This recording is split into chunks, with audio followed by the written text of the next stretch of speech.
o que seria a importância, né, do pensamento científico, digamos assim, perante principalmente a essas ideologias políticas, né, que temos tumultuado o mundo, né? Se você está percebendo isso, em vários lugares no mundo está tendo esse conflito entre direita e esquerda. É como se fosse uma moda, digamos assim, que temporariamente vai surgindo dentro da política. E o Max Weber, ele vem depois de Durkheim, ele começa a pensar e fazer a primeira vez, isso no fim do século XIX, início do XX, né, que foi o período de atuação dele, ele começa a fazer uma forma de ciência muito mais elaborada, muito mais científica, e busca entender a partir de nossas ações, a partir das nossas ações individuais, a própria sociedade. Então, na visão dele, só podemos compreender a sociedade se eu entender individualmente as ações da Juliana, por exemplo, as ações onde você convive, as ações do nosso grupo cultural e social, que é o Brasil, né? Eu vou abrir aqui o slide, aí já vai ficar bem melhor, porque vamos trabalhar de forma mais visual.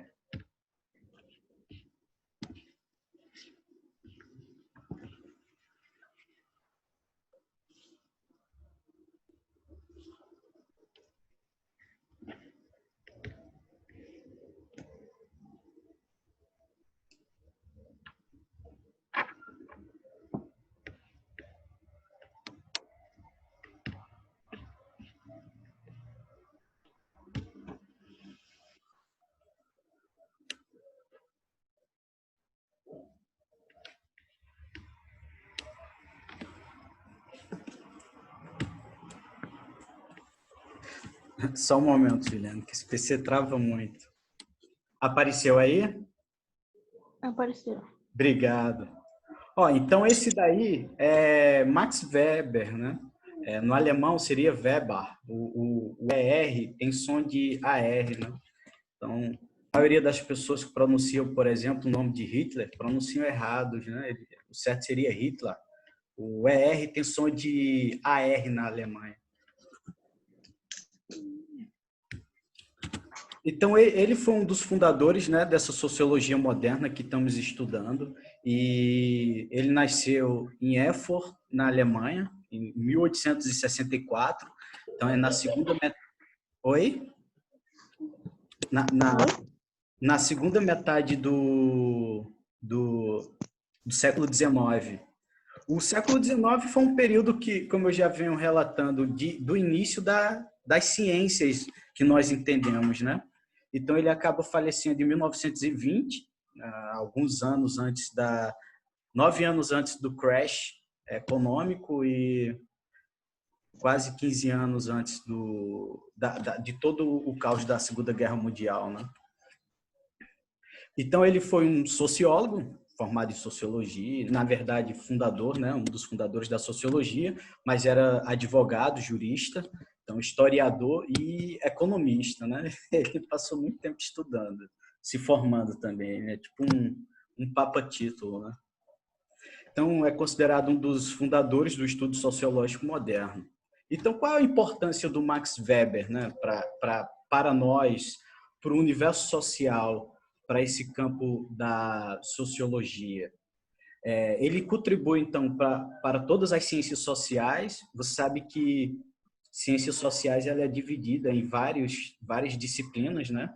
E, inclusive, é dividida a partir tem as ciências sociais e a ciências sociais aplicadas, que aí entra o direito e outras disciplinas, com ressalva da antropologia. Foi a única área que ele não teve grandes influências, né? O pensamento dele, então, chega na América Latina, já perto da morte dele, e a partir da tradução, né, de uma de suas grandes obras, que é Economia e Sociedade. Aqui, Juliana, esse slide, eu estou colocando todos os livros que ele publicou em vida. Olha quanta coisa ele escreveu em pouco tempo, né? Caraca. Oi? Muita coisa. Não é? É um gênio, né, cara? Eu fico emocionado quando vejo pessoas assim. É um gênio, cara. Eu quero ter a metade dele. Na verdade, eu quero ser mais do que ele, né? Bem melhor do que ficar sempre atrás, né? Melhor pensar melhor, sempre acima. Mas, ó, uma das obras que eu falei que fez o Brasil conhecer ele, ver que o Brasil é um pouco atrasado, mas isso foi por culpa do processo histórico brasileiro, né? Nós vamos ver isso daqui, Juliano, e você vai entender como é que o Brasil chegou a ser o que é de verdade, né? De uma forma científica, não de senso comum, né? De apelo, aqueles apelos bem ridículos que a gente fica vendo todo dia, né? Na rede social. Mas a obra que chegou ao Brasil, então, foi a de 1910 e 22, ou seja, ele ficou quase 12 anos escrevendo essa obra, e foi sua última obra, praticamente, em vida, né? Então, uma das obras que eu vou focar hoje é a mais lida dele, que é a Ética Protestante e o Espírito do Capitalismo. E por que eu escolhi essa obra, além de ser a mais lida? É porque ela é uma das mais importantes para a gente entender como se deu o processo de mudança da modernidade, né? Daquele período da modernidade, para o que nós somos na contemporaneidade. E eu não sei, essa obra ela tem um título já interessante, né? A Ética Protestante, né? E o Espírito do Capitalismo. Como é que esses dois pensamentos se juntam? Como é que eles se fundamentam? Isso será uma parte, então, dos nossos estudos, já que é a obra que mais cai nele no vestibular, no Enem, em concursos públicos, né? Você tem religião, Juliana? Qual é a sua religião? Católica.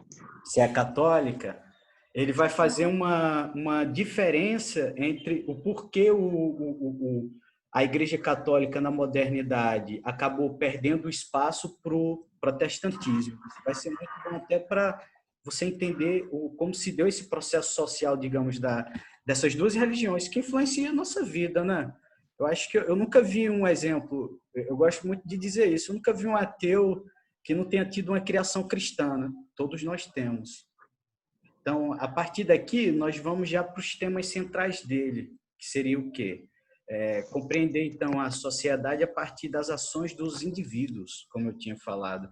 E agora você vai aprender, digamos assim, como fazer esse tipo de visão social. Então, um dia você, quando estiver livre da quarentena, se estiver saindo, eu mesmo saio para dar umas pedaladas, dar caminhada, correr, fazer dinheiro também, mas tente parar um pouco e colocar esses métodos científicos como uma forma de você entender a sociedade atual. E como eu havia dito, hoje, em parte, você vai entender o porquê esses governos brasileiros, desde a década de 60, não é de hoje, tenta retirar filosofia e sociologia, né? Dizendo que nós doutrinamos as pessoas. Pelo contrário, nós tentamos transparecer cientificamente o que é a sociedade, e isso incomoda os governos, os políticos. É por isso que eu fiquei muito animado já da aula de Weber, porque ele faz essa divisão entre ciência e política, né? E começa e coloca pontos característicos. Nós vamos ver logo mais. Então, uma frase de Weber, né? Cada sociedade é um conjunto de individualidade sociocultural formada de componentes historicamente agrupados. Deu para entender? Eu vou tentar traduzir essa frase dele. E é muito simples. Cada sociedade, a brasileira, a argentina, a latino-americana, sabe? A norte-americana, a América Central, a Europa, a África, a Oceania, sabe? A Ásia. Isso são sociedades. O lugar onde você mora, o lugar onde eu moro, também se compõe, faz parte de uma sociedade. E essa sociedade ela é fundamentada a partir de conjuntos de indivíduos. Entende? Você é uma pessoa individual, eu sou outra. Nossa aula é feita em um conjunto de dois indivíduos, né? Ou mais. que com suas diferenças se unifica no caráter social, entendeu? Por mais que a direita ou a esquerda, usando um exemplo, né, no Brasil, se detestem, faça essa novela pitoresca, eles, querendo ou não, odiando ou não, sabe aqueles evangélicos chatos? Ah, adorador de imagem. Eu sou de família católica também. Eu prefiro o catolicismo, honestamente. Mas você já viu esse tipo de evangélico? Eu tenho um tio evangélico chato, cara. Ele é Já desse. ouvi. Oi? Eu já ouvi, já.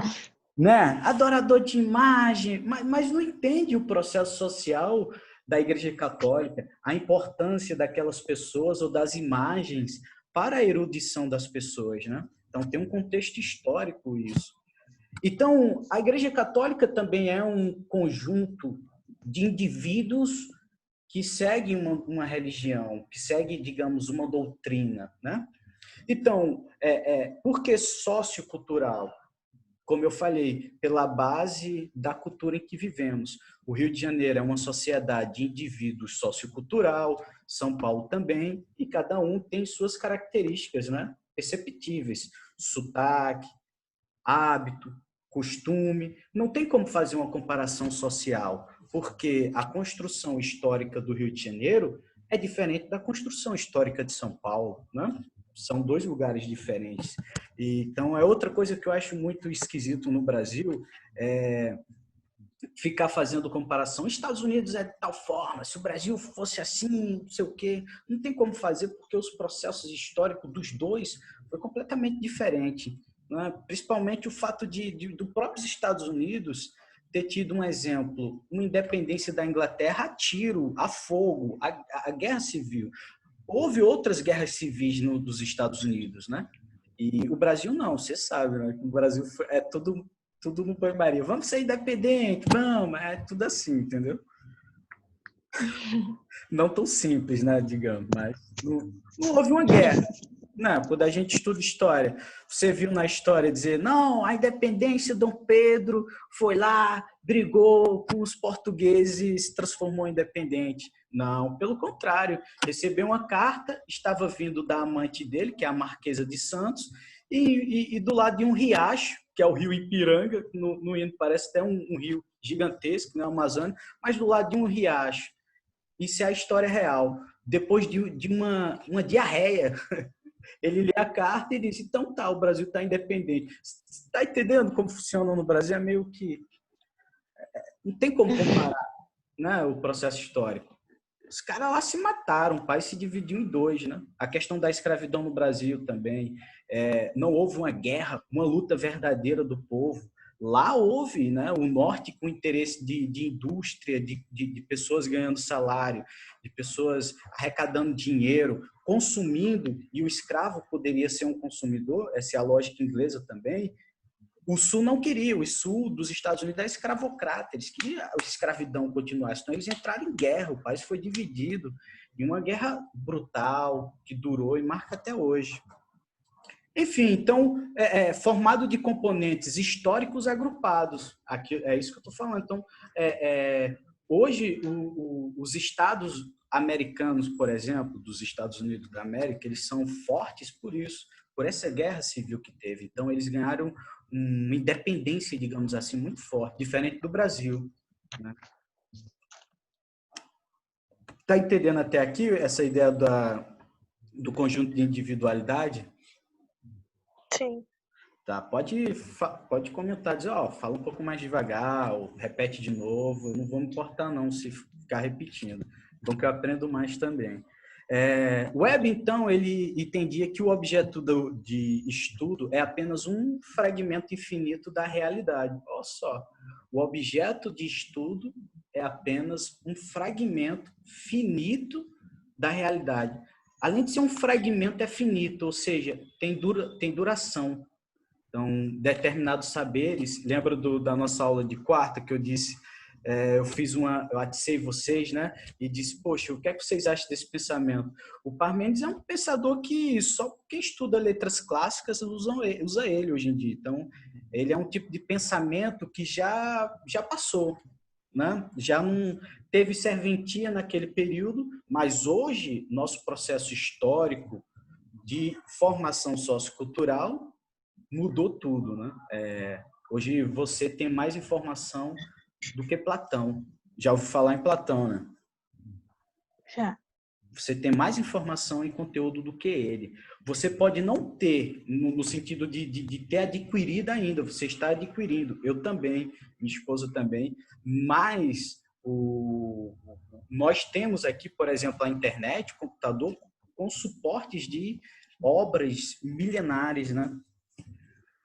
Continuando, então, a leitura do slide, assim, concorda com a impossibilidade de entender os fenômenos sociais em sua totalidade. Então, na visão dele, é impossível entender o mundo inteiro.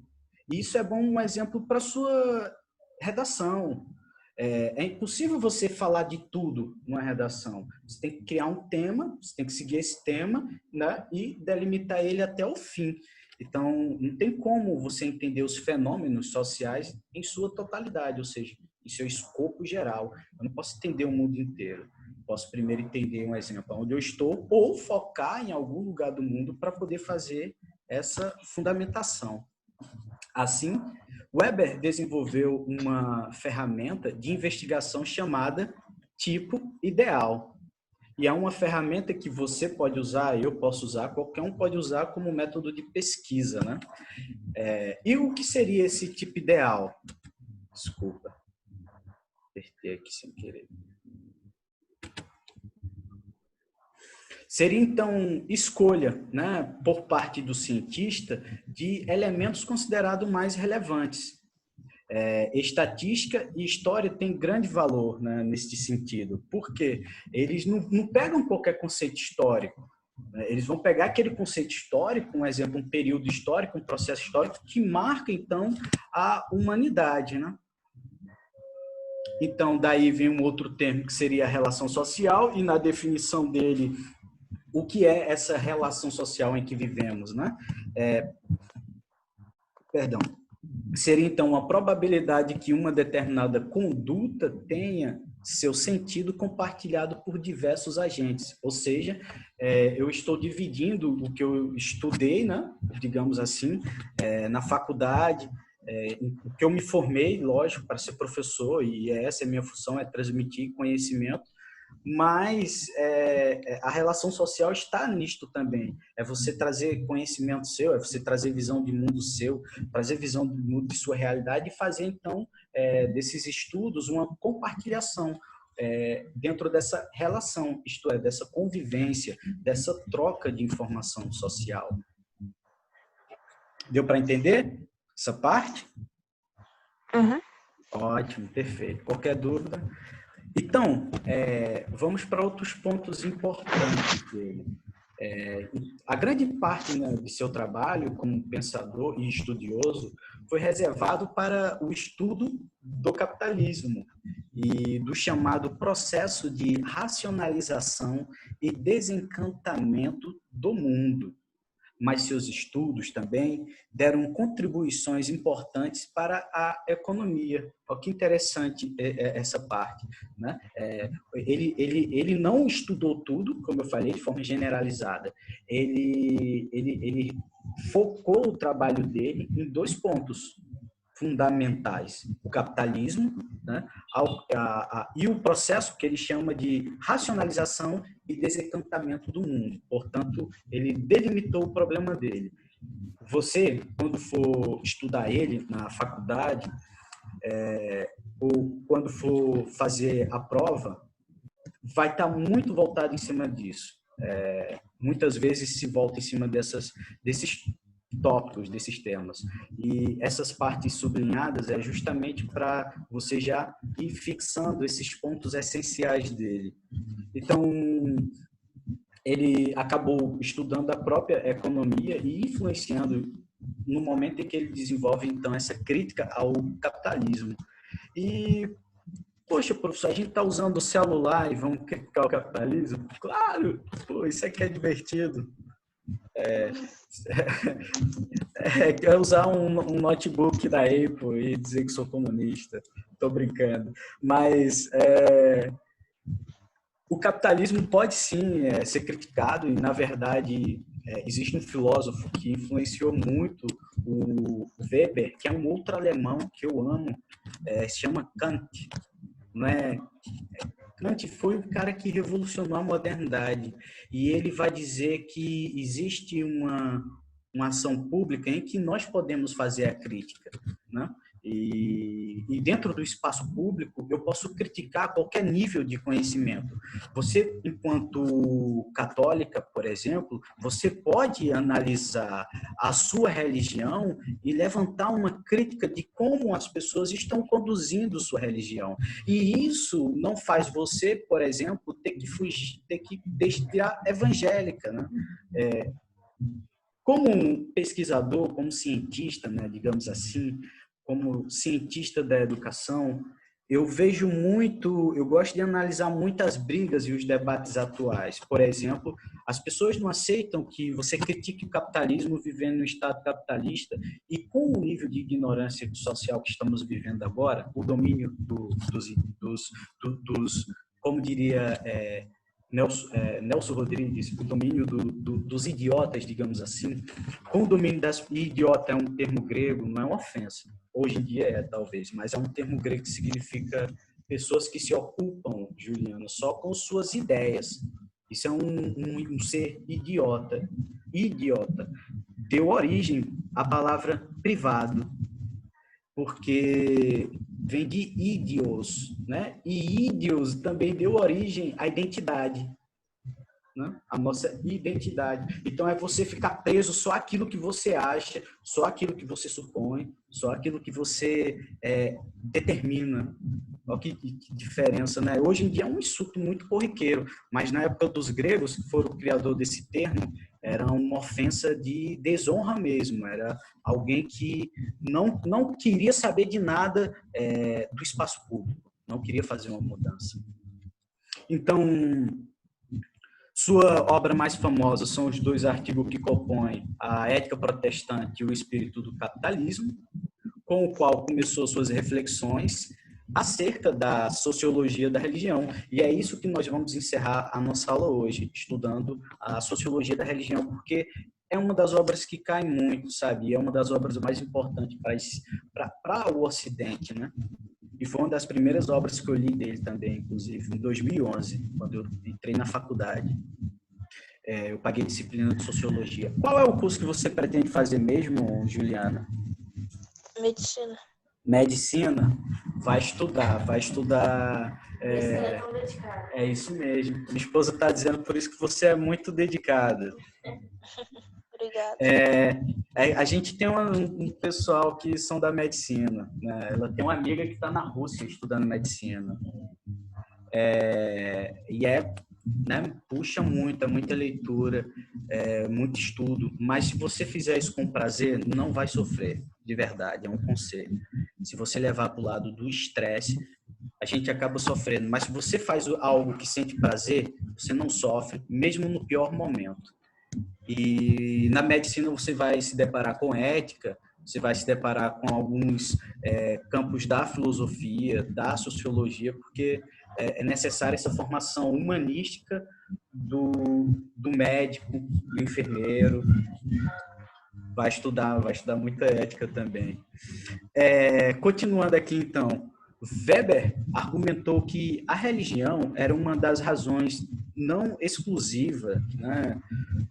Porque a cultura do Ocidente e do Oriente se desenvolveram de formas diversas e salientou a importância de algumas características específicas do protestantismo ascético.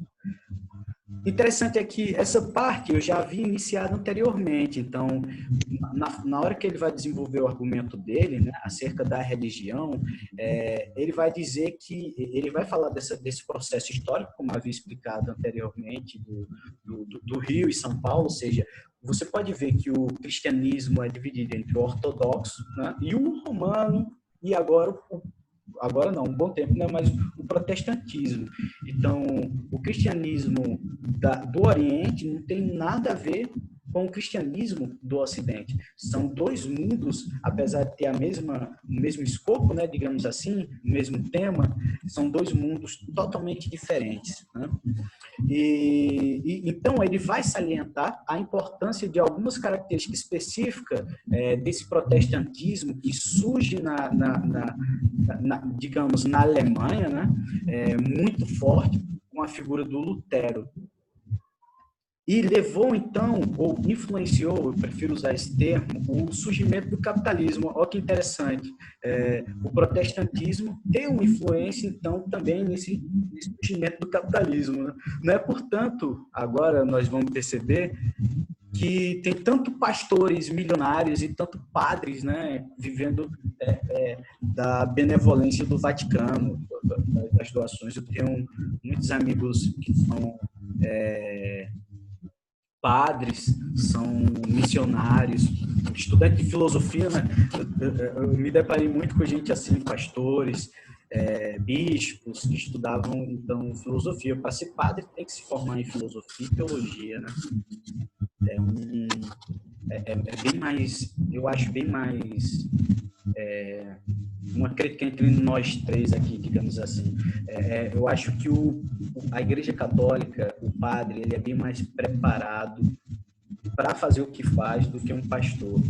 Um pastor fica uns 3 meses, já 4, às vezes nem isso, já jogam e já vira, né? Eu nunca vi um pastor ser estudioso, é sempre ladrão, traficante. Nunca vi um dizer, eu estudava, eu trabalhava, né? Se dizer isso não tem graça, tem que ter câncer e estar curado. Então, levou a esse surgimento do capitalismo, né? E, ao mesmo tempo, esse processo, por incrível que pareça, fez surgir a burocracia e uma noção de Estado racional e legal nos países ocidentais. Ou seja, o protestantismo ele mudou a imagem da Europa e está mudando a imagem do Brasil, né? Você vê no caso da Ilha do Governador que era proibido o culto, né, de outras religiões por causa de certos domínios, né, de certas noções de organizações, digamos assim, criminosas, mas que, por seguir uma religião, acabava impondo suas vontades. Tem outro trabalho importante dele, que é chamado A Política como Vocação. Ele também desenvolveu a ciência como vocação. Ele acaba definindo, então, o Estado como uma entidade que reivindica o monopólio do uso legítimo da força, né? Olha que interessante. Eu acho esse cara aqui, Juliana, é um dos caras que eu adoro. É uma pessoa que, desde do início do século passado, ele não entrou em desuso. Ele é alguém que nós estamos lendo, estudando agora e percebemos como ele é atual. Vou reler de novo essa frase dele. Na visão dele, o Estado, o Brasil, um exemplo, o Brasil é um Estado que é visto como uma entidade que reivindica o monopólio, ou seja, ele reivindica o direito seu próprio de usar a força. Ou seja, se você não quer como eu quero, eu vou fazer você querer. Sabe aquele pai bem perverso, né? Vai querer, vai comer a marra, vai comer na marra, né? E é algo que estamos vivendo aqui. Então, uma definição que se tornou central no estudo da moderna ciência política no Ocidente, essa frase que você está vendo, essa definição que você está vendo, ela deu base, então, a um pensamento, a uma ideia nos estudos das ciências modernas, das ciências também contemporâneas do Ocidente, lógico. Em suas contribuições mais conhecidas, são muitas vezes referidas como as teses de Weber. Interessante. O nível de pensamento dele, Juliana, era tão elevado, era tão à época e hoje em dia, que os trabalhos dele são chamados de tese, né? Ou seja, é algo bem mais elaborado. Deu para entender aquela parte, Juliana? Direitinho? Entendi.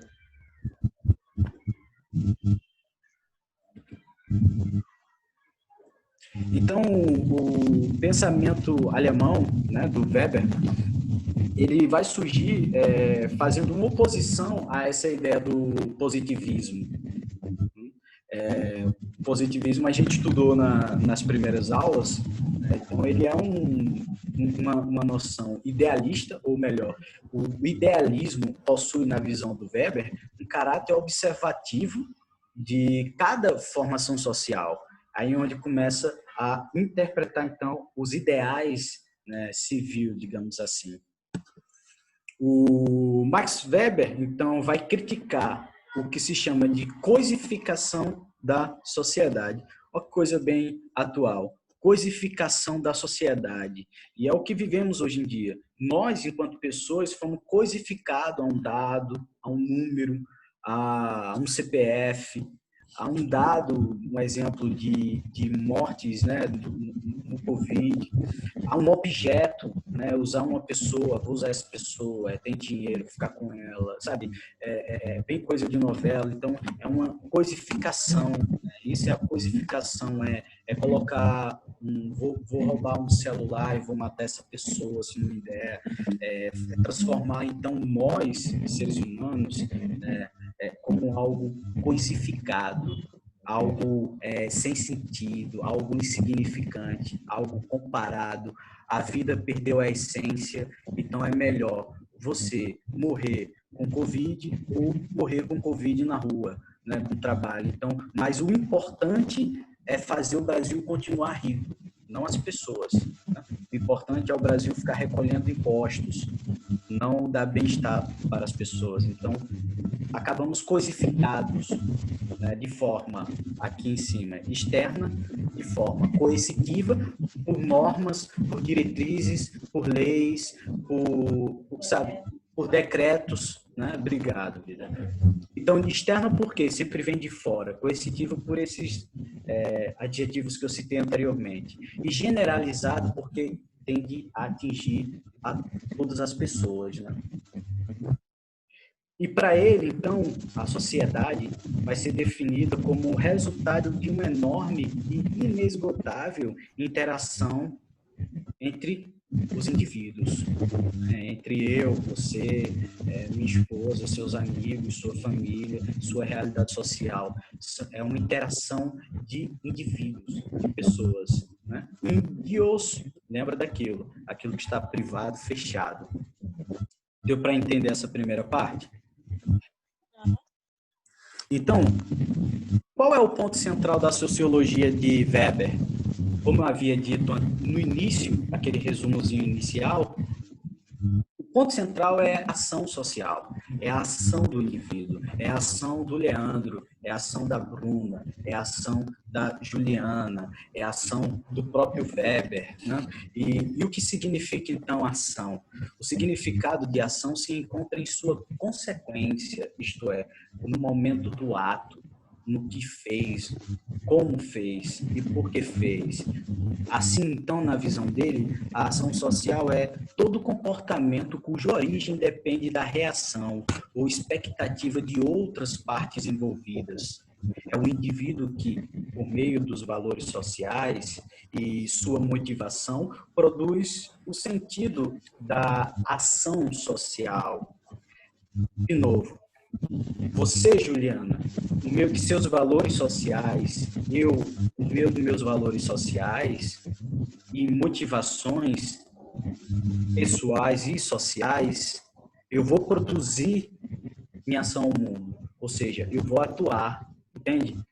A partir, então, desses valores sociais e as motivações, Juliana está pretendendo fazer medicina. A Bruna está pretendendo concluir direito, né? Leandro está pretendendo concluir o mestrado, né? Então, Leandro pretende, caminhar. Então, eu pretendo me mudar do meu local social, de onde eu resido. Então, são os fatores, são os valores criados, são essas motivações que fazem que eu vá mudando, né? uma constante mudança. Olha como é interessante aquele nosso estudo dos pré-socráticos. Você lembra do Heráclito? O Heráclito está aqui de forma oculta. É justamente quando o Weber diz que há essa produção de sentido social e é por meio desses valores sociais e essas motivações, isto é, vamos pegar o Heráclito, a partir desses movimentos, dessas mudanças, das nossas experiências, de entrarmos no rio, sairmos e entrar no mesmo rio de novo, e nem o rio e nem eu sermos o mesmo, é justamente essa hipótese do Marx, né? Só que de outra forma. Então, seu valor social muda, né? A sua motivação social também muda. E isso dá sentido à sua ação social no mundo. Deu para entender?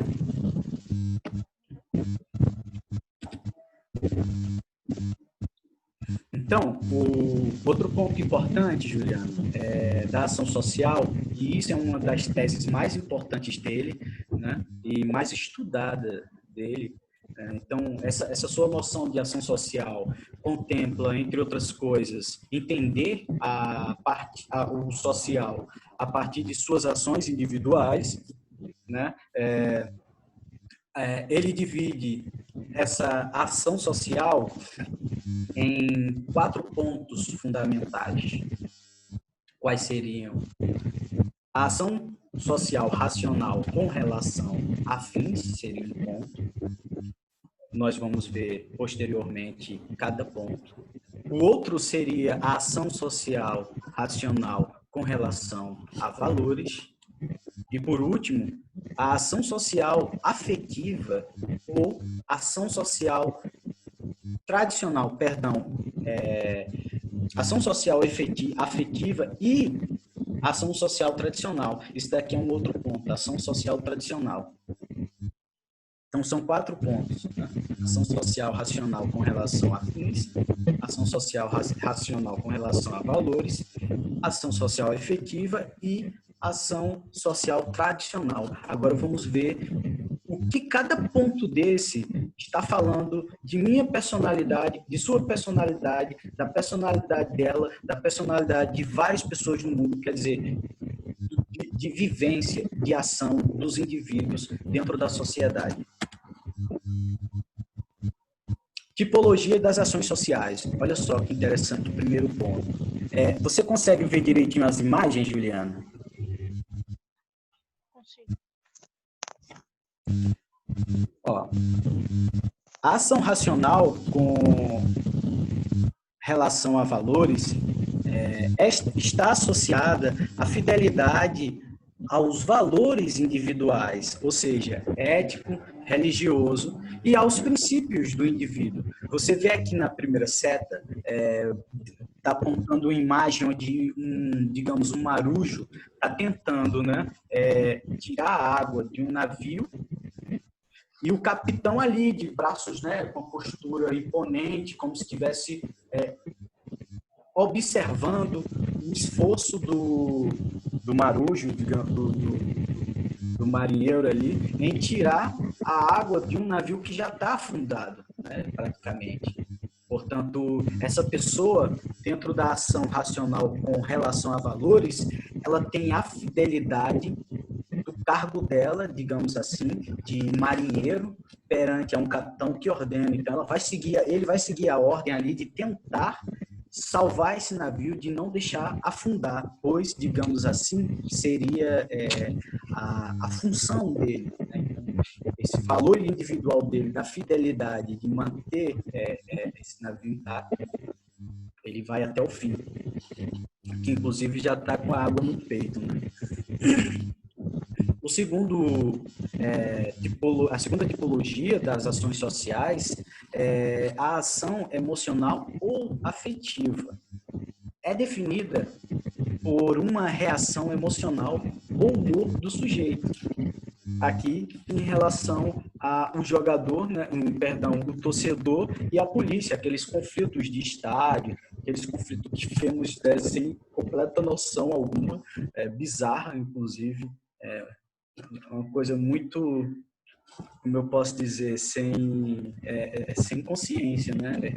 As pessoas estão se matando ali, estão se agredindo. Então, nesse caso, no sentido do Weber, seria essas guerras, digamos, no estádio de futebol, um exemplo, mas também politicamente, onde uma pessoa agride outra. Você viu o caso dos médicos, dos profissionais da saúde que foram atacados, né? Foram agredidos, inclusive, homens batendo em mulheres estavam parados, né, como protesto, que é da causa deles. Então, entra dentro dessa ação emocional afetiva, né? Que também está ligada ao humor do sujeito, né? Você vê como ele vai percebendo, ele vai, como é que eu posso dizer? Ele vai fazendo uma necropsia, falando na sua linguagem aí da medicina, ele vai fazendo uma necrópsia praticamente desse indivíduo aí social. Outro ponto, né, dessas tipologias seria a ação tradicional, né? E o que é a ação tradicional? É aquela estabelecida pela crença nos hábitos e ou costumes. Um exemplo aqui, a tourada, a vaquejada, enfim, o São João, fogueira, sabe, a escola de samba, festa de São Jorge, lembrei. Enfim, isso faz parte, então, das ações tradicionais, né? E, por último, seria a ação racional com relação a fins, que seria, então, determinada pelo cálculo racional previamente definido, isto é, objetivo. Eu vou dar um exemplo. Você estudar o Enem é uma ação racional com relações a fim. Eu estudar Weber para poder dar uma aula, ministrar uma aula, é uma ação racional com relação a fins. E por que objetivo? Porque tem um foco, porque tem um tema, tem um problema, tem uma situação, né? Tem um tema, digamos assim.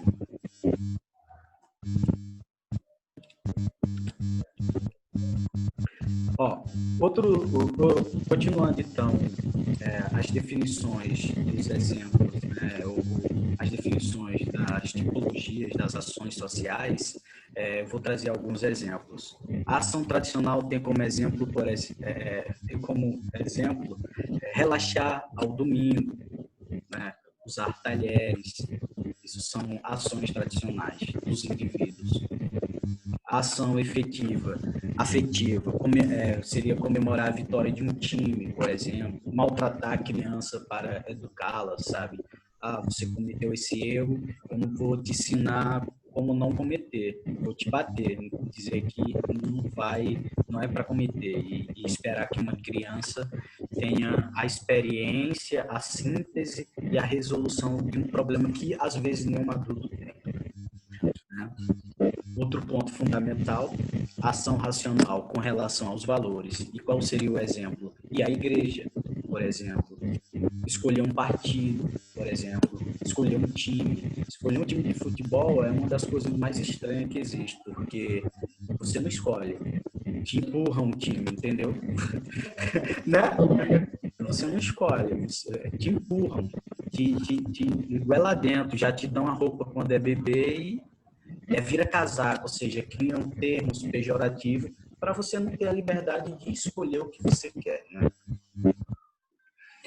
Outro ponto, e último, seria a ação racional em relação a fins, que está no âmbito das transações econômicas.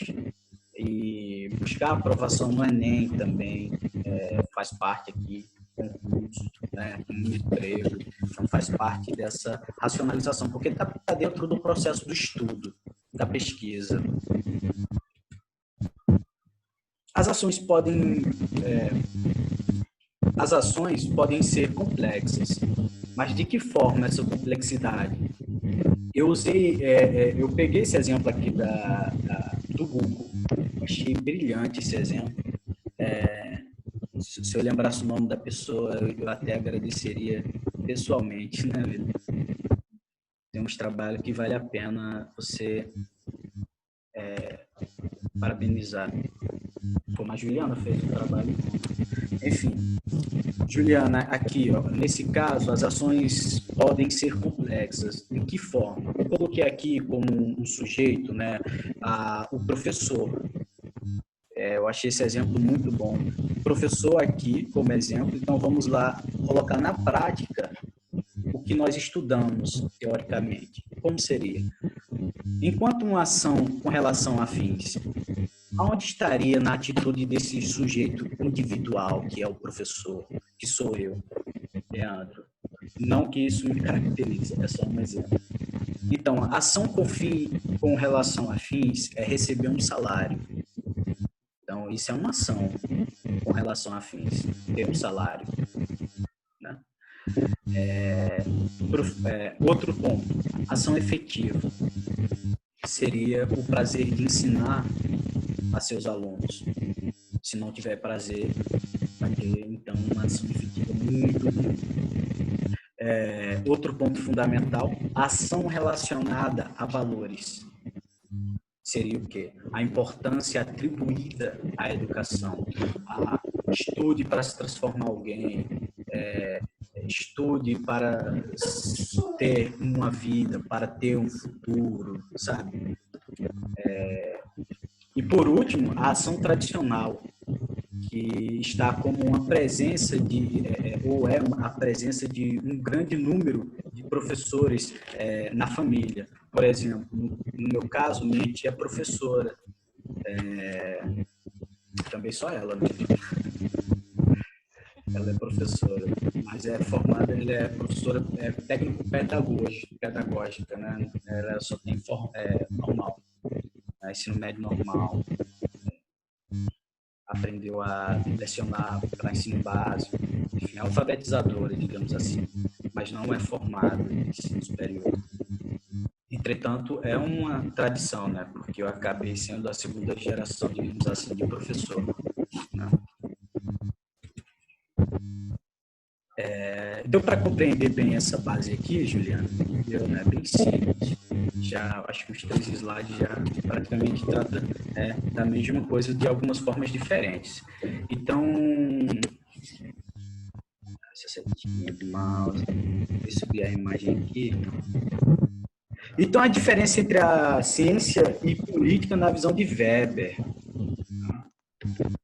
Isso daqui é extremamente importante, porque agora vamos entrar na polêmica. Qual seria? Então, a política, né, vai estar definido na visão do Weber, né, como a esfera política é definida para ele como racional. Ela não é algo que é irrefletida. Ela tem um porquê, ela tem uma razão, por isso é racional. Ela tem outro ponto fundamental, que seria influenciada pela paixão. Um exemplo do que está ocorrendo hoje em dia, a violência por causa de posicionamentos políticos. Então, a política ela é racional, mas ela tem esse lado contraditório, que é o agir pela paixão, agir pelo patos. E você sabe que o paixão vem de patos, né? Patológico. Patos deu origem à ideia patológica. O que seria uma paixão? Seria um sentimento patológico pelo outro, que pode se transformar em algo, por exemplo, doentio. E isso, lógico, patos do latim. Outro ponto na visão dele de política seria, então, a capacidade de impor sua vontade a outros grupos, né? Se você perceber bem hoje na sociedade ocidental, mundial, os grupos que estão, digamos, na vez política, querem impor aos outros a sua forma de mundo, a sua forma de ser, a sua forma de agir, né? Querem impor sem respeitar, então, a individualidade dessa coletividade. Por outro lado, Juliana, a ciência, ela vai trazer um universo oposto à política, na visão do Weber, que seria, então, a ciência é racional e imparcial, diferente da política, né? Que não é imparcial, pelo contrário, ela se posiciona, ela tem um lugar, ela tem parcialidade, né? Então, outro ponto da ciência, o cientista busca a verdade e se mantém fiel a ela. Por que ele busca essa verdade e se mantém fiel a ela? Porque ele segue um método, como o método que percebemos anteriormente, das ações sociais. A partir daquele método, eu apliquei em cima do sujeito professor e coloquei as 4 tipologias, digamos assim. Então, tem que servir para várias pessoas, tem que ser também imparcial, né? E tem que ser algo que eu leve adiante. Não pode ser como muitas pessoas fazem, de fazer por fazer, não. Outro ponto fundamental e último é que deve-se buscar, na visão do Weber, a ciência como vocação. E hoje as pessoas não fazem, né? Juliana, agora nós vamos encerrar esse ponto, né, das ações sociais e entrar dentro do universo da sociologia política, né? E aí é onde ele coloca mais em xeque os padrões da sociedade atual. Então, para Weber, a finalidade ideal da ação política é a instituição e perpetuação do poder, né? Probabilidade. Então, o que é o poder na visão dele? O poder para Weber, né, é probabilidade de impor a própria vontade dentro de uma relação social. É aquele exemplo que eu dei anteriormente. Um exemplo a criança não quer comer uma bolacha, né, um biscoito, sei lá, um pão. E o pai ou a mãe acaba impondo, você vai comer, né? Você vai comer e acabou. Então, isso é uma imposição de poder. Você não vai sair hoje, isso independente porque é uma imposição de poder, né? Então, não só funciona para os familiares, mas funciona para o Estado. O Estado, né, usa o seu poder para dizer como devemos ser, para dizer como devemos agir, para dizer como eu tenho que dar aula, para dizer como você tem que assistir aula, para dizer como você, enquanto médica, deve também atuar na sua profissão. Então, o poder acaba gerando outra coisa, Juliana, que seria a dominação. Então, essa dominação é a probabilidade de encontrar obediência dentro de um grupo a um certo mandato. Ou seja, as pessoas acabarem aceitando a condição e dizer sim sempre ao que está sendo imposto, tanto por um país, ou por uma figura política, ou por um guru, sabe? Ou por um amigo, ou por um namorado ou namorada, ou esposo ou esposa, o pai ou mãe, enfim. É obedecer, é encontrar e gostar dessa obediência, é estar na obediência, na verdade. Então, vamos lá. Ele vai fazer, dentro desse âmbito político, o que seria a definição, né, de 3 níveis de dominação. A primeira é a carismática. E o que seria uma dominação carismática? Então, a obediência relacionada à sua qualidade virtuosa, né? Daí vem o termo carismático. Por quê? Vem de carisma. Um exemplo, Gandhi. O Gandhi, ele acabava gerando uma obediência ao outro de forma carismática. O Napoleão também influencia o outro, né? Acaba gerando o domínio de forma carismática, mas também, por outro lado, houve a força, né? Mas o carisma do Gandhi teve tanta força quanto a do Napoleão com armas. Mas a inteligência do Napoleão é que foi carismática. Então, o domínio napoleônico nunca seria o mesmo se não fosse o nível de inteligência e de carisma para poder impor nesse âmbito, então, de poder, né? Dominação tradicional, o que seria? Seria, então, nesse caso, vai prevalecer, né, a partir das tradições, que seria, então, o Senhor vai ordenar, faça isso, compre isso, coma isso, e os súditos obedecem. Um grande exemplo disso seria a monarquia, né? O outro exemplo disso seria a ditadura, a tirania, né? E o engraçado é que, no caso da monarquia, o direito de estar no poder era divino, né? Justificado até pelos papas na época, né? Digamos assim. E isso é um dos problemas que vamos ver futuramente, né? Outro ponto importante na sua visão política seria a dominação legal. Como seria, então, essa dominação legal?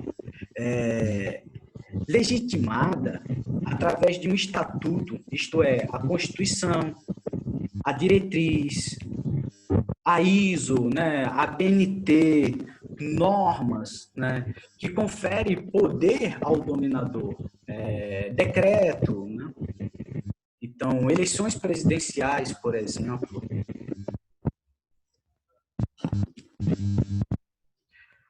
Continuando, então, as noções fundamentais, né, da sociologia política, para Weber, a finalidade ideal da ação política é a instituição e perpetuação, né, desses pontos que nós debatemos no slide anterior, que foi meio repetitivo, mas é basicamente o que nós vimos no slide anterior. Acabou se duplicando aqui. Então, vamos para o âmbito da política e da noção agora ética, né? Vimos, então, a divisão política, né? Que é a partir dessas ideias de poder, dominação, dominação carismática, dominação tradicional, dominação legal. Eu vou deixar uns exercícios, né, no Classroom acerca disso, e vou deixar esse material disponibilizado também, até porque não vai ser agora, mas eu vou elaborar ainda uns exercícios para você trabalhar em cima desses conceitos, principalmente esses daqui, porque ele tem alguns pontos, a questão das ações sociais e também dessas noções políticas de dominação. Agora, entrando no principal, Juliana, que seria a obra A Ética Protestante e o Espírito do Capitalismo, né? Nesta obra, esse pensador, esse sociólogo... Só um momento, Juliano, que eu vou pegar o carregador.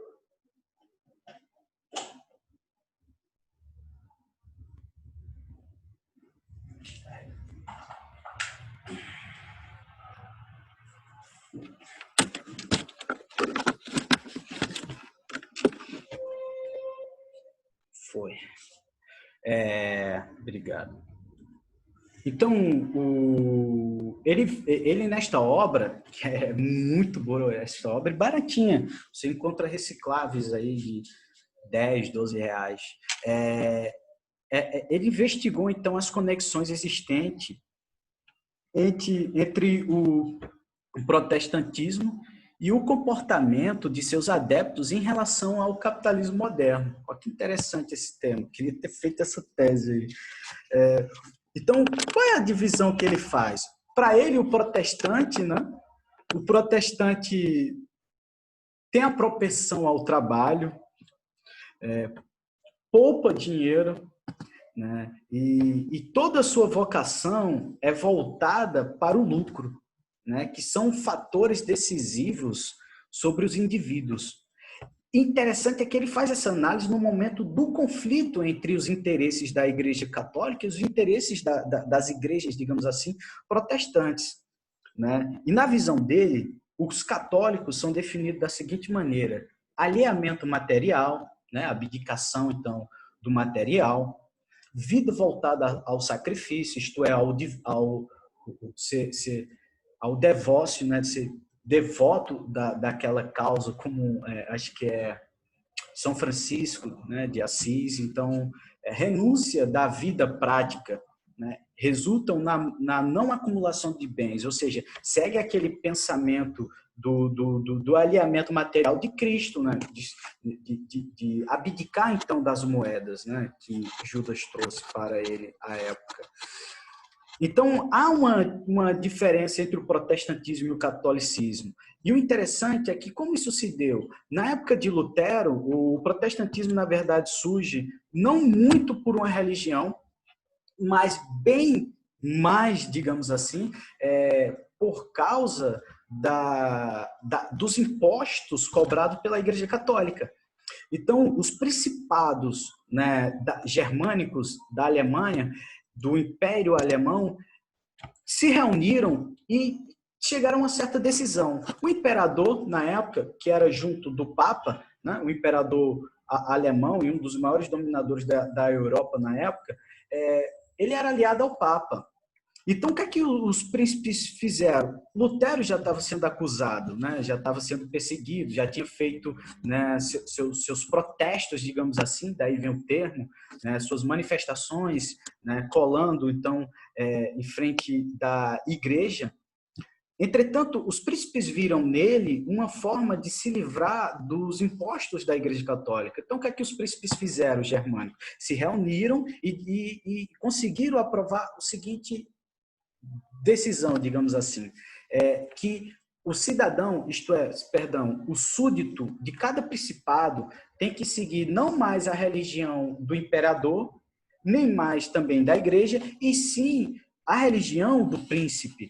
E qual foi a religião que eles aderiram? A que estava surgindo. Então, deram todo o apoio, digamos, político ao protestantismo luterano. Então, ajudaram Lutero com o pensamento econômico e político. Então, aí a gente, historicamente, sociologicamente, já começa a perceber o posicionamento, então, da ideia protestante ao iniciar com o rompimento ao catolicismo. Então, o que é que eles faziam? Naquele período do surgimento da industrialização, do processo industrial, misturado com a ideia do consumo, não colava, não combinava com essa ideia que estamos vendo aqui do lado, do alheamento material católico. Então, se eu abdico da matéria e eu, capitalismo, digamos assim, fabrico matéria, não tem como juntar os dois, não tem como haver uma conformidade. Porque um diz para não consumir isto faz parte da luxúria, da vaidade, isso faz parte dos pecados capitais. O outro diz, não existe isso. Né? E vai encontrar na Bíblia a justificativa do consumo material, do financeiro, do dízimo exacerbados, né? Enfim, entre outros pontos, né? Que inclusive são hipócritas, porque eles acabam dizendo que a Igreja Católica adora imagem, mas eles adoram travesseiros, fronhas, né? Adoram a camisa manchada de sangue do Valdomiro, da facada que ele tomou, que ele estava vendendo pedaços, eles compram feijões, né? Semente de feijão.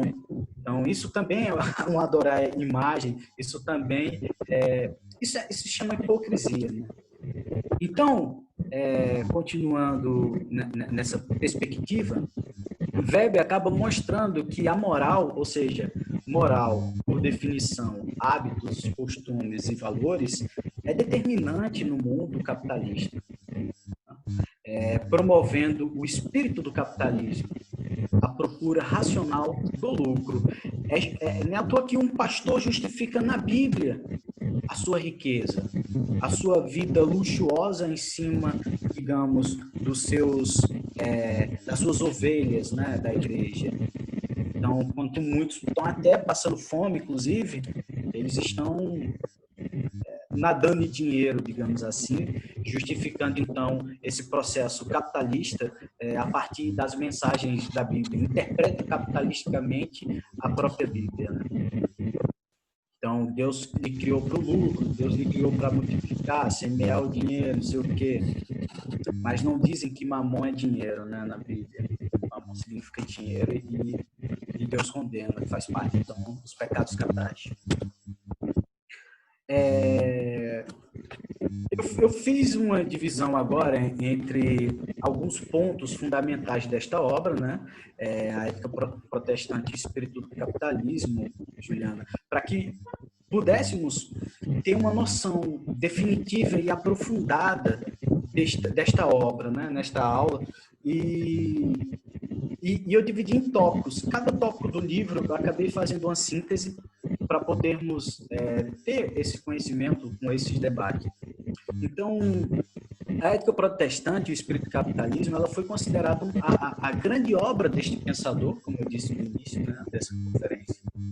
E é o seu texto mais lido e conhecido, né? A primeira parte desta obra foi publicada em 1904 e a segunda veio a público em 1905, né? Depois da viagem dele com a sua esposa nos Estados Unidos.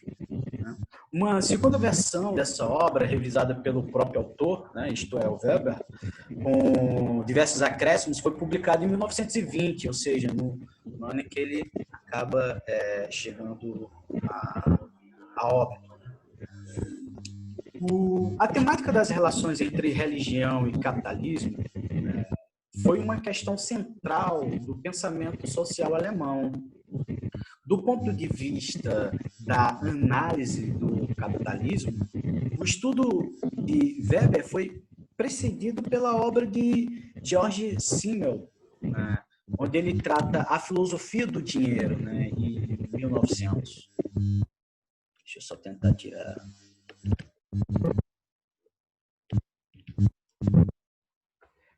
Sem esquecer, né, dos escritos de Karl Marx, que vamos ver posteriormente. Na próxima aula nós vamos ver Marx e vou tentar deixar lá no Classroom uns vídeos tratando sobre o Durkheim de forma simplificada. Então, a filosofia do dinheiro, né, sem esquecer dos escritos de Marx, intitulado Capital. Essas obras foram o que foi dando, então, a influência a este pensador. 2 anos antes da publicação do livro de Weber, seu colega Werner Sombart também publicou um livro sobre esse problema, intitulado O Capitalismo Moderno, de 1902, cara. Muito tempo. Neste criativo e rico espírito acadêmico, o Weber procurou mostrar que o protestantismo de caráter ascético do século XVI e XVII tinha um influxo direto com o conceito de vocação profissional, né? Que foi base motivacional do moderno sistema econômico capitalista. Vejamos, então, como esses pensamentos são apresentados, né, digamos assim, na obra. Então, na introdução, Juliana, desta obra, Weber, ele pretende mostrar a preferência educacional, por exemplo, dos católicos por uma formação mais humanitária, onde vai ter a arte ou as artes liberais como base também desse processo de educação, né? Enquanto os protestantes preferiam formações técnicas. Já temos uma diferença desses dois indivíduos sociais, né? A época dele na Europa, lógico. Então, e nos Estados Unidos da América, né, que é um grande exemplo de um país capitalista protestante, a Inglaterra também, enfim. Então, enquanto os protestantes preferiam a formação técnica, né, que seria voltada a artes mecânicas, né, ao mesmo tempo mostrou as diferenças profissionais entre ambos os segmentos. Este pensador acaba rejeitando a explicação superficial e aparente de que a espiritualidade católica, fundada no ascetismo, predisporia o indivíduo para o estranhamento do mundo e, desta forma, para a indiferença para com os bens deste mundo. Enquanto os protestantes, né, seriam materialistas. Alega Weber que os puritanos, isto é, os conservadores, digamos assim, protestantes, se caracterizavam pelo oposto da alegria para com o mundo. Ao contrário, ele sugere, Weber, que há um íntimo parentesco entre estranhamento do mundo, ascese, e participação da vida aquisitiva. Né? E o que é que isso quer dizer? Que os pontos fundamentais dessas duas religiões acabam gerando interpretações, visões, vivências e experiências nossas de mundo, tanto minha, quanto sua, quanto dos outros alunos, né? Quanto da minha esposa. Então, elas vão ter essa influência em vários campos, em várias ações nossas, em vários setores. Você vê que, já tratando esse tema introdutório, nós já percebemos que, anteriormente, nos outros slides, já foi uma preparação para compreendermos isso daqui. Indo para o próximo ponto, né, estaria, então, o primeiro capítulo, seria tratar, né, digamos assim, ou buscar, né, neste momento, que ele desenvolve o tipo, né, de espírito do capitalismo, que na visão do Weber é entendido como uma individualidade histórica, que é tomado como exemplo de máximas, né, colhidas de escrito de Benjamin Franklin, né, um grande político americano, né, e pensador também da política americana. Tais como tempo é dinheiro, time is money, né, Juliano? Já vou falar nesse termo, time is money, tempo é dinheiro, ou dinheiro gera dinheiro, ou ainda, o bom pagador é o dono da bolsa alheia, né? Weber mostra que o espírito do capitalismo não é caracterizado pela busca desenfreada do prazer, né? E pela busca do dinheiro por si mesmo. Então, o espírito do capitalismo, na visão dele, deve ser entendido como uma ética da vida, uma orientação na qual o indivíduo vê a dedicação ao trabalho e a busca metódica, né, da riqueza como um dever moral. Para ele, Juliana, acentua, né, claramente que o espírito do capitalismo não deve ser confundido, por exemplo, com a forma do capitalismo. Por forma, na visão dele, é entendido o capitalismo enquanto sistema econômico, cujo centro é representado pela empresa capitalista, né? Reunião de meios de processos ou de produções, trabalho organizado e gestão racional.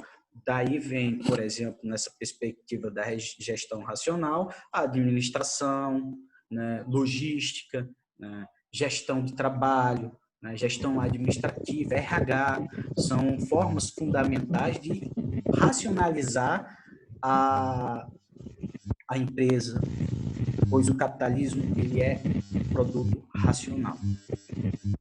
Então, na visão dele, do Weber, ele esclarece que as variáveis tratadas no seu livro, né, têm a ver com a moral protestante e a dimensão comportamental, isto é, os hábitos que servem de base ao sistema. O espírito do capitalismo só pode triunfar ao vencer, por exemplo, as formas tradicionais do comportamento econômico. E é isso que esse processo social veio, porque a própria Igreja Católica condenava muitas coisas que o capitalismo veio trazer, que o protestantismo não condenava, né? Então, no outro capítulo desta obra, ele acabou analisando a contribuição do luteranismo, como havia falado anteriormente. Na visão do Weber, a tradição de Lutero, ao contrário da concepção católica, ao contrário da visão católica, isso no século XVI, né, vocação deixa de ter o sentido de um chamado para a vida religiosa, Juliana. Deixa de ter, Bruno. O sacerdotal. E passa a ter o sentido do chamado de Deus. Então, eu não preciso mais ter uma vocação para poder seguir o caminho religioso. Quando você vai se formar, um exemplo, na Igreja Católica, na teologia, depois de você estudar, se eu não me engano, você estuda, então, 3 anos de filosofia, mais 4 de teologia, ainda tem um vocacional. Entende? E muita gente, depois de passar por esse processo de quase 7 anos de estudo, acaba pecando no vocacional. Então, o que é que o protestantismo faz para solucionar esse problema? Ele acaba modificando, Juliana, nossas vivências, ele acaba modificando nossa prática, ele acaba dizendo que Deus tem um chamado para a sua vida. Deus tem um chamado para a sua vida. E não é preciso uma vocação. É preciso, então, sentir o chamado de Deus. Sabe aquele evangelho que passa na rua? Deus tem um propósito na sua vida. Deus tem um plano na sua vida, sabe? Não é mais saber se Juliana, se Leandro vão conseguir ter esse processo religioso, porque a Igreja Católica requer, sim, uma devoção, né? Então, deixa de ter o sentido de um chamado para a vida religiosa ou sacerdotal e passa a ter o sentido do chamado de Deus para o exercício da profissão no mundo do trabalho, pois também o trabalho acaba adquirindo espaço, né, do campo religioso.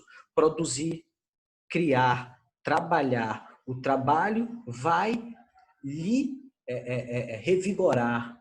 O trabalho vai lhe purificar. Então, temos que trabalhar, temos que fazer nossa riqueza, temos que dar nosso dízimo, temos que ter uma vida moral, temos que seguir isso. É o que vai sendo delimitado pelo corpo teórico, né, e prático do protestantismo. Assim, então, com Lutero, o ascetismo, né, praticado pelos monges, e o que é um ascetismo? É como se fosse Juliano, como se fosse um exemplo. É você ser elevado a um ponto que você abdica das coisas do mundo. Então, um ascético sempre vive retirado. Vai morar numa serra, vai morar numa montanha, vai morar num mosteiro isolado, vai viver isolado. Isso é um ascético. Então, essa visão já não servia mais também. Por quê? Porque daí vai nascer um outro nível de universo, um outro nível de mundo, que oferece um outro campo de experiência e outros campos de matéria, que vai retirando também sujeitos individuais dessa vivência vocacional da própria Igreja Católica, né? Então, todavia, o próprio Marx, né, Weber, reconheceu que o luteranismo ainda não possui uma visão tradicionalista da vida econômica. Apesar da ênfase no trabalho, a vida aquisitiva ainda não possui um valor em si mesma e o indivíduo está acomodado no seu círculo social, isto é, nós estamos acomodados dentro dessa vida em que vivemos. Por isso também que temos muito medo de sair deste conforto social, porque esse círculo social traz conforto, né? Traz segurança.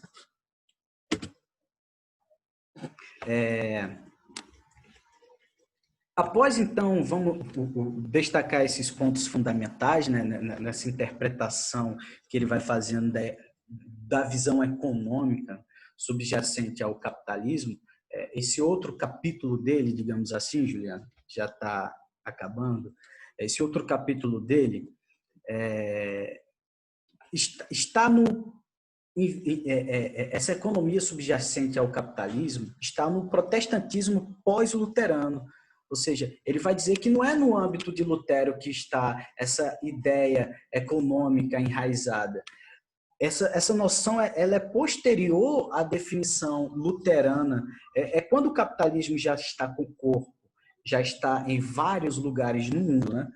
Nas chamadas igrejas e seitas do protestantismo ascético, tanto na visão calvinista, né, derivada da de João Calvino, ou John Calvino, quanto anabatista, né? Então, segue tanto uma tendência calvinista quanto anabatista.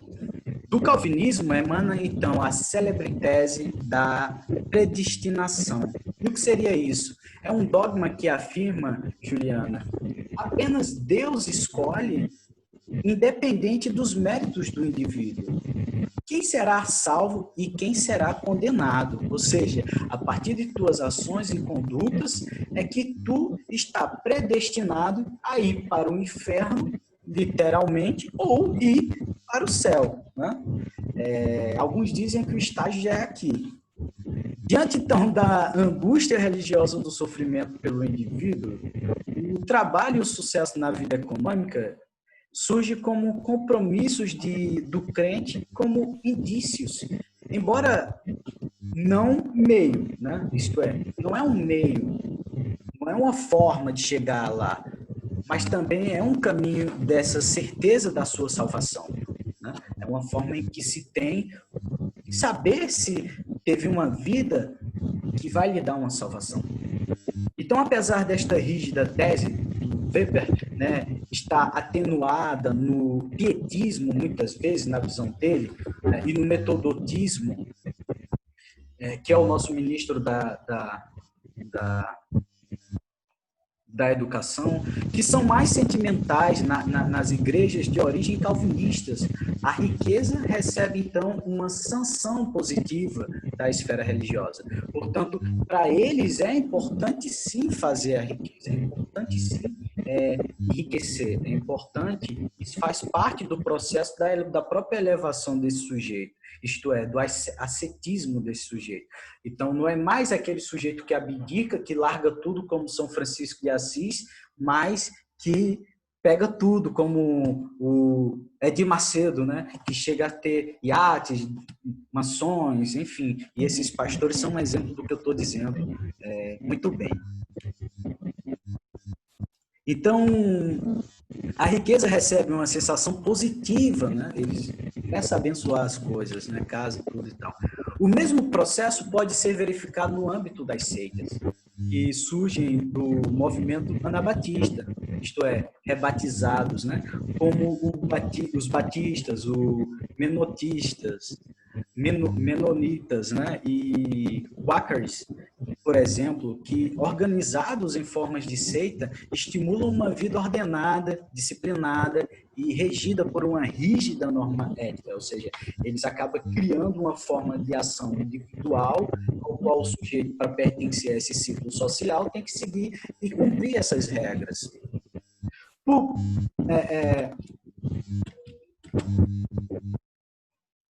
Caraca, acho que... Então, esse antepenúltimo capítulo, ele vai analisar todo o processo em seu conjunto, né? Weber, Juliana, verifica que os dogmas, e em especial dos impulsos morais do protestantismo, derivados após, em especial, dos impulsos morais do protestantismo, derivado após a reforma de Lutero, surge uma forma de vida de caráter metódico, disciplinado, racional. Isto é, Lutero deu a base para que esses próximos movimentos que eu citei, como os anabatistas, metodistas, pietistas, menonitas, quakers, né, eles criassem uma forma de individualização sua, minha, sabe, dos outros alunos, de todos os alunos, de uma maneira mais, como eu posso dizer, metódica, pensada, organizada. Você tem que seguir esse padrão, você tem que seguir essa forma, você tem que ser metódico nas suas condutas, você tem que pensar muito bem no que você vai fazer, né? E como você vai agir. Sem estes impulsos, então, morais, não seria possível compreender a ideia da vocação profissional, concepção que subjaz às figuras modernas do operário, por exemplo, e do empresário. A moral, então, específica dos círculos protestantes, possui uma relação de afinidade eletiva com o comportamento, né? Isto é, espírito, que subjaz ao sistema econômico moderno, e ainda que não derive apenas deste fator. Trata-se de um impulso vital para o entendimento, né, do mundo moderno contemporâneo. Portanto, o que é que esse slide, esse último capítulo, esse antepenúltimo capítulo quer definir? Que há movimentos que acabam criando acaba dando impulso na sua vida, como, por exemplo, a própria Igreja Católica pode influenciar a sua determinação de relação com o capitalismo, né, e com a sua própria vida em relação às pessoas e sua comunidade, e isso é a base, ou esses movimentos protestantes, são a base, diferente da Igreja Católica, que foi até a modernidade, são a base, então, desse universo moderno da contemporaneidade, isto é, eles influenciaram o início, então, dessa nossa vida. Eles influenciaram do século, então, 19 até agora. Lógico, é um processo que vem anteriormente, vem ali desde o século XVI e tal, mas ele vai ganhar essa força no século XIX, principalmente no Brasil, no século XX e principalmente aqui no nosso país, no século XXI. Seria aquele lema, família, tradição, sabe? Enfim, trabalho dá dinheiro, você vai trabalhando, você vai conseguir. Agora, por último, né, por antepenúltimo e último, né, é o antepenúltimo capítulo, digamos assim, ou o último, penúltimo slide, ou parágrafo do nosso slide, né, ele vai definir, no final, então, dessa visão da ética protestante, ele destaca que, apesar de secularizada, né, ou seja, desprovida de fundamentos religiosos, ou seja, a ética protestante, ela não tem uma base religiosa, mas ela segue, então, devido a uma ideia moral que foi desenvolvida principalmente no século XVIII pelos filósofos protestantes, como protestante que eu falo no âmbito, né, religioso, como Kant, o Hegel, né, que segue essas tradições aí, desse percurso que foi iniciado então com Lutero. A vida aquisitiva da economia moderna, na visão do Weber, generalizou-se para todo o conjunto da vida social, isto é, ela atingiu todos os níveis, né? Se sua vida vale mais a pena do que a própria segurança econômica do Brasil. Os puritanos, né, queriam tornar-se monges. Hoje todos temos que segui-los. Por incrível que pareça, eles querem ser, então, uma referência de como devemos ser. Esta avaliação também ganha contornos críticos, pois Weber constata que a lógica da produção, do trabalho e da riqueza envolve o mundo moderno como uma jaula de ferro e se pergunta qual o destino dos tempos modernos. O ressurgimento de velhas ideias, ou profecias, ou realidades petrificadas, até que a última tonelada de carvão fóssil seja queimada? Isso é uma pergunta muito, muito séria dele. Porque, se olharmos bem, nós vivemos essa questão dele. Nós vivemos em um século XXI, com um avanço tecnológico, mas presos a conceitos completamente atrasados, primitivos, antigos, e não deveríamos, né, nem sequer estar ainda debatendo isto, né? Então, por isso que ele disse que acabamos ficando dentro de jaulas de ferro. Eles criaram uma roupagem de como devemos ser, né? De como temos que ficar. Em tons que lembram, né, o filósofo Nietzsche. Nietzsche é um filósofo do século XIX que faz muita crítica também a esse domínio que há dentro da nossa sociedade.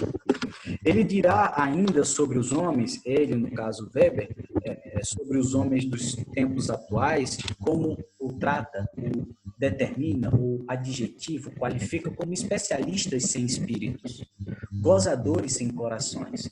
Isto é, o protestante tem sua ética, mas sua ética não tem base religiosa como a ética do católico. Ela tem uma base completamente voltada, então, a esses pensamentos que foram surgindo, como eu disse, principalmente no século XVIII e XIX, assim por diante.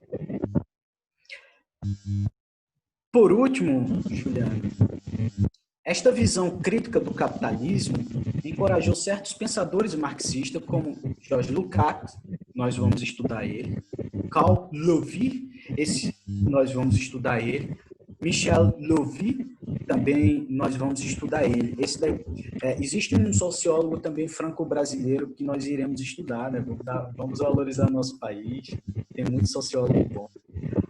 Então, esses pensadores, essa visão, né, do capitalismo encorajou esses pensadores, né, a ressaltarem algumas afinidades do seu pensamento com a visão marxista. Então, esses três que eu citei, eles fizeram esse paralelo entre Marx e o Max Weber, entre o Karl Marx e o Max Weber, né? E corrente que, sem menosprezar as sensíveis diferenças entre esses dois pensadores, isto é, Karl Marx e Max Weber têm uma diferença grande, né, de pensamentos, conclusões completamente diversificadas, mas eles conseguiram casar esses dois, né? Nós vamos dar Marx, nós vamos entender, então, essa diferença e aproximação entre eles, entre Durkheim, Max Weber e Karl Marx. Foi sendo, então, denominado por esses pensadores de Weberomarxismo, a junção dos dois. Então, pegou algumas definições do Marx, juntou com definições também do Weber, e deu no Weberomarxismo. Então, quando houver alguma questão voltada a isso, você já sabe, é real, existe. No entanto, diferentemente da visão marxista, que privilegia os fatores econômicos, Weber, de forma contrária a esse pensamento do Karl Marx, coerente com uma visão multicausal dos fenômenos sociais, ele destaca seus fatores culturais, mais tarde, enfatizará também a importância dos fatores materiais no surgimento das instituições modernas.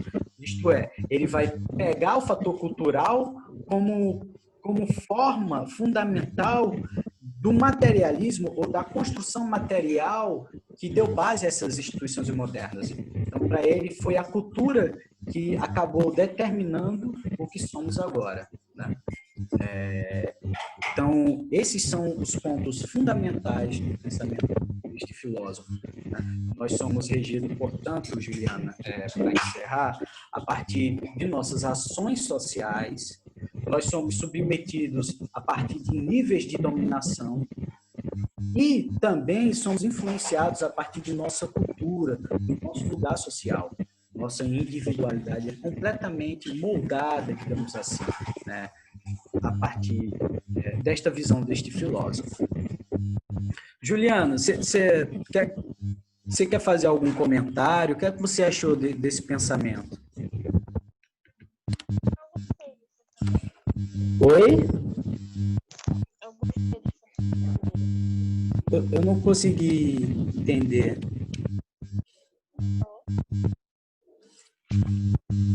Você consegue digitar? Ou não?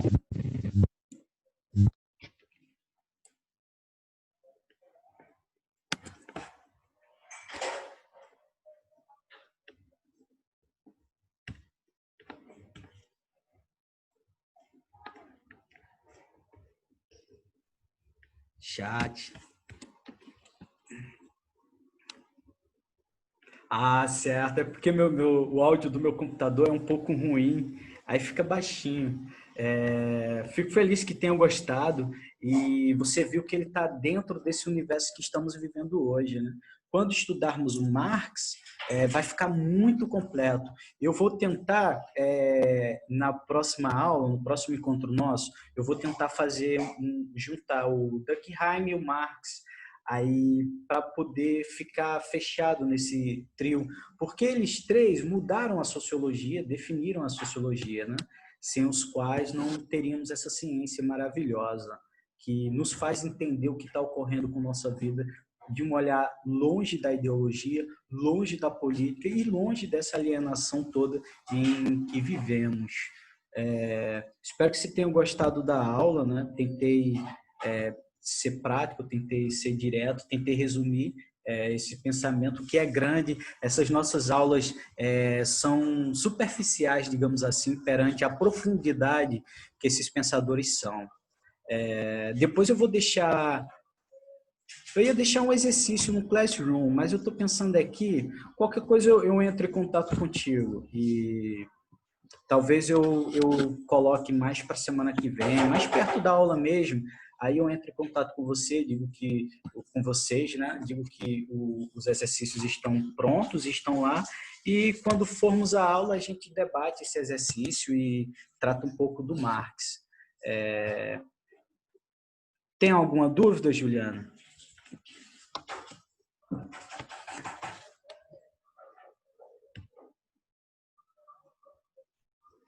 Ok. Muito obrigado mesmo por sua presença e assim, parabéns mesmo por seu esforço, por sua força de vontade e eu garanto que você, assim, eu falo isso por experiência própria, Juliana, eu tive várias opções na vida e eu sei o quanto foi rico esses conhecimentos para a minha vida, né? Então, você vai ter uma retribuição muito grande, principalmente na sua área, e a oportunidade de você estar preparada cada vez mais para essa sua jornada. Obrigado mesmo, tenha uma boa tarde, tenha um bom fim de semana, e logo mais eu entro em contato com relação à atividade. Não, na verdade, vamos fazer o seguinte, sem nenhuma pressa, faça uma pesquisa simples de quem foi Max, né? E ou perdão. Depois vai lá no Classroom e pega o material do Durkheim, dá uma olhada nele, fechou? Dá uma olhada nele e na próxima aula nós vamos trabalhar o Marx. Aí eu faço uma explanação do Durkheim, para você não ficar acumulado, porque tem várias disciplinas, tem muita coisa para estudar. Então, muito obrigado, abração e até mais. Tchau, tchau. Felicidade.